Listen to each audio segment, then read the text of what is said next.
মিছাত অভিলাষ সবে সপনৰ নিহি প্ৰায় যত দেখা ধনধান জাগি যেতিখনে প্ৰাণ সংগে কৰতিও নাযায়। হাই ফ্ৰেণ্ডছ, আজি আমি যাবলৈ ওলাইছোঁ ক'ত আছিল? ধৰ্মপুৰ সত্ৰ। তো আজি আপোনালোকক দেখাম ধৰ্মপুৰ সত্ৰ।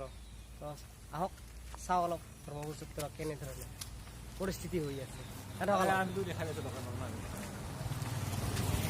তো আমি আহি আছোঁ বেছি টাইম নাই, যাই পাম আৰু পিছত দৃশ্যখিনি আপোনালোকক দেখাম।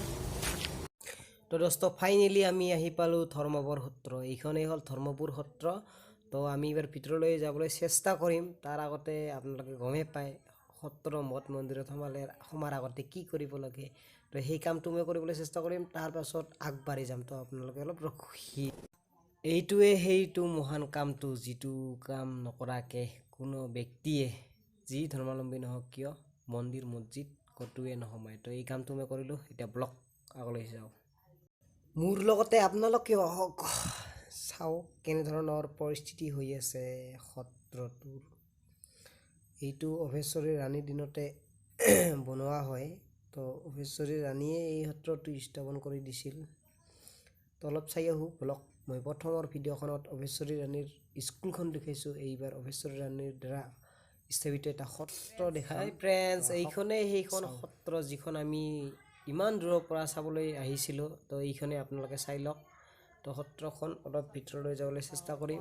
আমি এইখন কিহৰ কাৰণে এই সত্ৰটোত আহিছোঁ অলপ কম যে কিহৰ কাৰণে আহিছোঁ।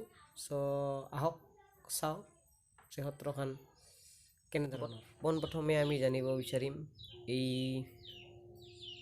সত্ৰতে পাঠ পঢ়োৱা পাঠকৰ পৰা যে এই সত্ৰখন কেনেকৈ হ'ল, কোনে স্থাপিত কৰিল, ক'ৰ পৰা আহি এই সত্ৰ ইয়াতে স্থাপিত হ'ল, কাৰ অৱদান আছে এই সত্ৰখনত। তো আহক আমি চেষ্টা কৰিম অলপ জানিবলৈ। তাৰপিছত আমি অলপ এই সত্ৰৰ বিষয়ে বেলেগ ভিতৰত যাবলৈ চেষ্টা কৰিম। ধৰ্মপুৰ সত্ৰৰ বিষয়ে অলপ কিবা ক'ব, কওক কেতিয়া স্থাপিত হৈছিল? ধৰ্মপুৰ সত্ৰ সমূহকে ক'ব লগা হ'ব। এই ধৰ্মপুৰ সত্ৰখন হেনো বৰপেটাৰ শাখা সত্ৰ। এসময়ত মানুহ আক্ৰমণ এই বৰপেটাৰ পৰা ভাগি আছিল। সেই ঠাই বৰপেটাৰ নিকটতে বিজয়পুৰ বুলি ঠাই আছিল। এই বিজয়পুৰ সত্ৰ বুলি এখন পৰিগণিত। আৰু সেই বিজয়পুৰ নগৰখন আছিলে কুমুদ নাৰায়ণৰ সেই সময়তে এই বিজয়পুৰ সত্ৰৰ পৰা ভাগি আহি নসত্ৰ শাস্ত্ৰত আহি পালে। নসত্ৰ শাস্ত্ৰত আহি পোৱাত বৰ ভূমিকম্পত ভাগি ইয়াতে আহি পালে। ইয়াতে আহি অভেশ্বৰী ৰাণীয়ে এই মাটি খুটা দিলে। অভেশ্বৰী ৰাণীয়ে মাটি খুটা দি পেলাই ইয়াতে যিখিনি ভকত আছে ভকতক ধৰ্ম প্ৰাণ বুলি দেখা পায় এই ঠাইৰ নাম ধৰ্মপুৰ হ'ল। আৰু সেইদিনাৰ পৰাই এইখন ধৰ্মপুৰ বুলি জনাজাত। কিন্তু সত্ৰৰ পৰিগণিত হ'ল মহেশ্বৰ নদীৰ পবিত্ৰ অসম যেতিয়া হৈছিলে সেই পবিত্ৰ অসমত ধৰ্মপুৰ সত্ৰ বুলি আহিছে।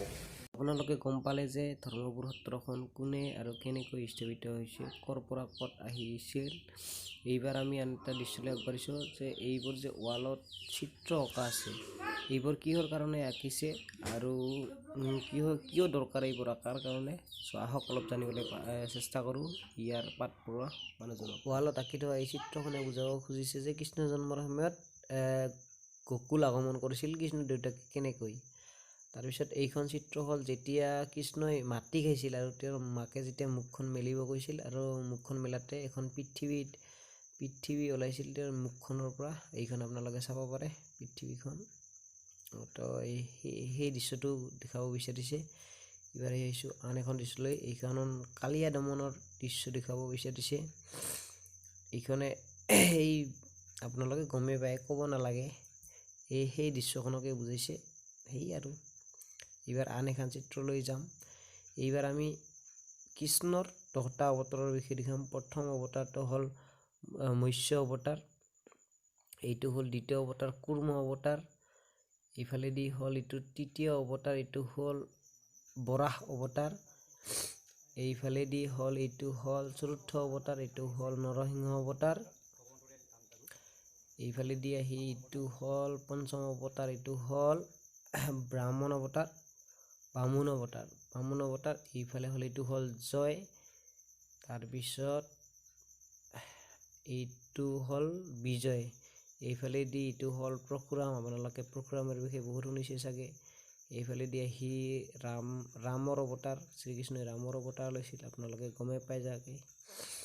এইফালেদি আহি আছে এইটো হৰিৰাম অৱতাৰ, কৃষ্ণই হৰিৰাম অৱতাৰটো এইটো আপোনালোকে চাওক।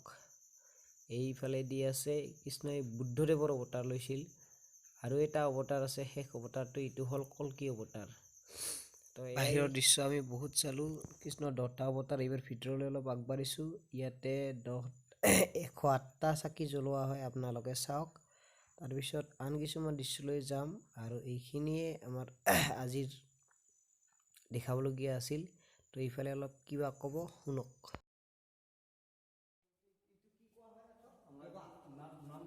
সময়ত আমাৰ এইটো এটা হেৰি হয় ধ্বনি, এই ধ্বনিটো বজাব লাগে এজনে নাম কীৰ্তনৰ অন্তত, যেতিয়া ধ্বনি হয় শব্দ হয়। আৰু সেইটো কোনে বজায়?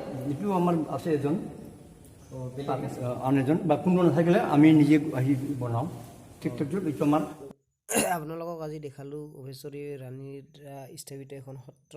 এইবাৰ আমি অলপ এতিয়া ইয়াতে জিৰালোঁ। আপোনালোকে যদি দেখি আছে, এইখন হ'ল এইখিনি জিৰণি কথা। তো আজিলৈ এইখিনিয়ে, আজিলৈ বাই বাই। হাই ফ্ৰেণ্ডছ, এই ভিডিঅ'খন অভেশ্বৰী ৰাণীৰ লগত ৰিলেটিভ কাৰণে বনাইছোঁ। তো মই অভেশ্বৰী স্কুলত পঢ়োঁ, সেইকাৰণে মই অভেশ্বৰী ৰাণীৰ বিষয়ে বনাইছোঁ এই ভিডিঅ'খন।